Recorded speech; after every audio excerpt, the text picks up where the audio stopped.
Hello, Cubs. Welcome to our Cub broadcast. I'm Madison. And I'm Brisa. Now time for announcements.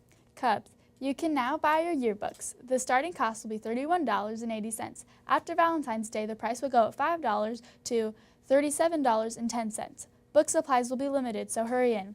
You can take your money to Julie in the office. For all the students who have made 100 points this quarter or other quarters, there will be a drawing for a Kindle. The ISAT test practice is now available on the O'Leary Middle School website. Prepare now for your tests. There will be an essay contest with great prizes at our school. Talk to the librarians to find out more information. Great job to everyone who participated in this year's Geography Bee. Congratulations to Ava Eccles for winning. We would also like to congratulate Kennedy Young for winning this year's Spelling Bee. Mr. Nelson is one of our 7th grade social study teachers here at O'Leary. Before becoming a teacher, he traveled to Russia, where he spent from March of 2003 to December 2004. During this time, he learned about the Russian culture, which intrigued and excited him. He traveled to different places throughout Russia and enjoyed the opportunity of seeing different cathedrals, palaces, and other historical monuments. I recently had the opportunity to interview Mr. Nelson, and he would like to share with you his travels and exploits while in Russia. I was in Russia from March of 2003 all the way up to December of 2004, so not quite 2 years, but close. What different activities did you do there? Most of the activities involved serving as an LDS missionary there, but on our free time, when we had time available, we'd like to go sightseeing to some of the museums, the cathedrals, places of history or historical importance. One of the areas I was in had a summer retreat of Peter the Great, so that was really neat to go explore the grounds and look at the different water fountains on the grounds. So there are many different historical locations in Russia. Where did you spend the majority of your time? Several different places. Throughout the time I was there, I actually lived in a place called Kaliningrad, which is outside of Russia, and it's between Poland and Lithuania. It's just a small territory that Russia claimed after World War II. I was there for 6 months. I was only right inside St. Petersburg for about a month, and then where that palace of Peter the Great was probably the longest area I was at. It was 7 months. And then there was another place closer to Finland called Vyborg. I was there for a couple of months. So.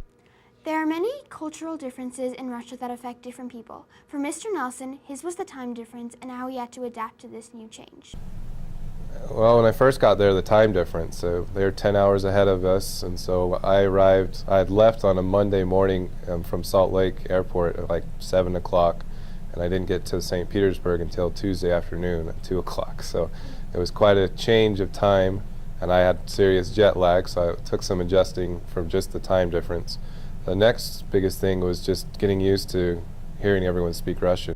Were you there in a communist time? No, communism had come to an end. There were still people who had lived in communist times that would form kind of rallies in the street and actually start chants or, old songs of the communist regime, but most people had moved on and were wanting to, accept the change that communism was no longer in control and get on with their lives. And Putin has been in charge for many years in Russia, including the years that Mr. Nelson was there.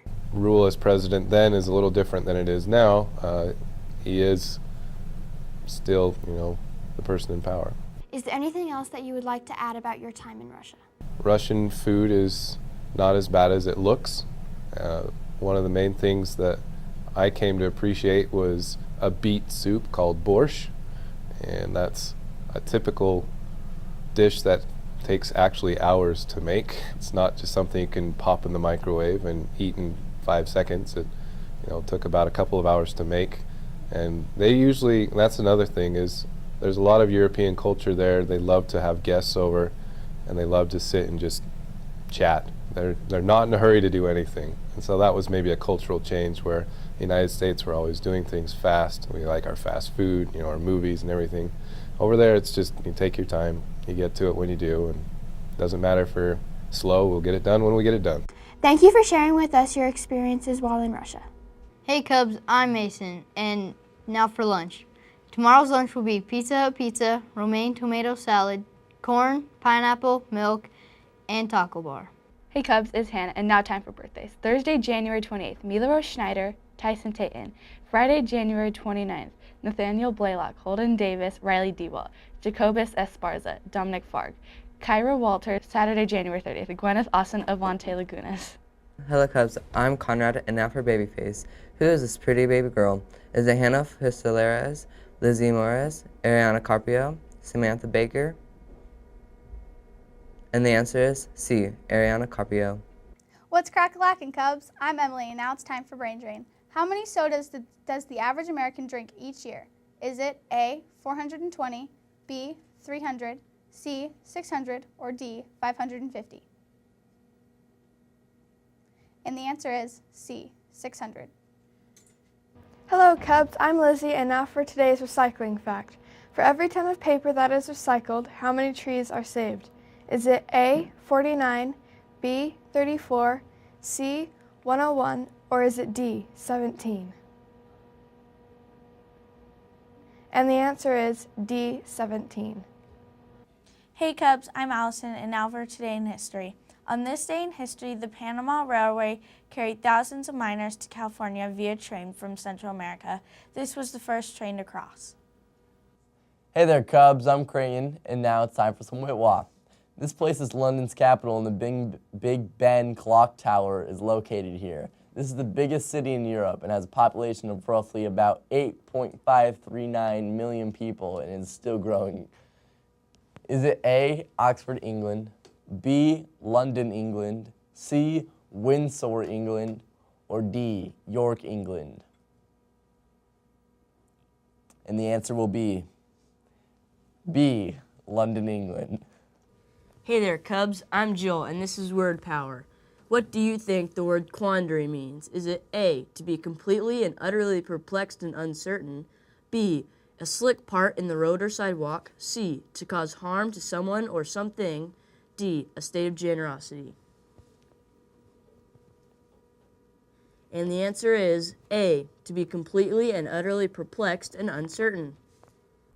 Hey Cubs, it's Kennedy, and now for weather. There will be a high of 42 degrees, a low of 32 degrees, 10% chance of precipitation, and 8-mile-per-hour wind speeds.